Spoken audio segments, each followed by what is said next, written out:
You know, sometimes the things we see every single day are the things we understand the least.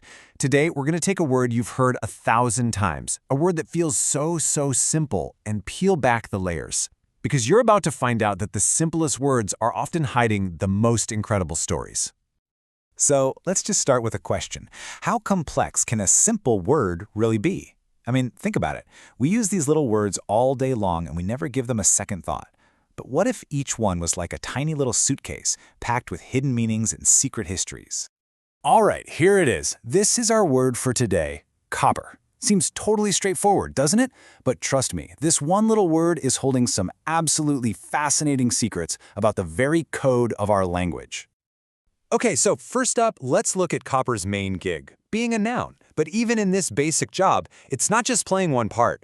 Oh no, it's like an actor with 3 completely different roles, 3 different faces. First, you've got the one we all learned about in science class, right? Copper, the metal. It's in our pipes, it's in our wiring, it's a fundamental chemical element. It's literally one of the building blocks of our physical world. And this number, this says it all. At its very core, scientifically speaking, copper is just element 29. That's a solid, unchanging, universal fact. Can't get much clearer than that. But then, the same word becomes something else entirely. It becomes something you can actually hold in your hand. A copper is a coin, like a penny. So, just like that, we go from a basic element of the universe to a symbol of value, of commerce. But hold on, because it gets even weirder. If we just hop across the Atlantic to the UK, that same word takes on a totally different, totally human meaning. It's not about an element anymore. It's not about money. It's about a person. Yep. In British slang, a copper is a police officer. Just stop and think about that for a second. The very same sound that means metal and coin also means a person doing a specific job in society.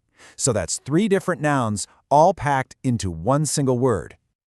But the story of copper doesn't stop there, not even close, because it isn't just a noun. It's also all about description, what it looks like, and even how it sounds when you say it out loud. And get this, even the sound of the word changes depending on where you are. In the UK, you'll hear coppa, but here in the US, we say copper.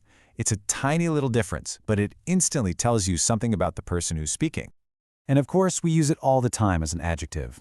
It can mean something is literally made of the metal, like a big copper statue, or it can just be about the color, that very specific reddish-brown you'd see on, say, a copper couch. It's both a real substance and a style. So let's recap. We have a metal, a coin, a police officer, a specific sound, and a color. You'd think that's the whole story, right? Well, there's one more layer to this word. And honestly, this last one is the most mind-blowing of all. This one sentence right here, it's a massive clue. It tells us that copper isn't just any old word floating around. It was specifically chosen to be part of a very exclusive club, giving it a special, hidden status in the English language. I know what you're thinking. The basic English. What? What on earth is that? And why would a word that has so many different meanings be on a list that sounds so, well, basic? The key is this number, 850.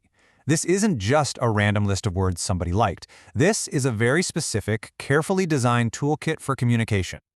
You see, the basic English 850 list is what's called a controlled language.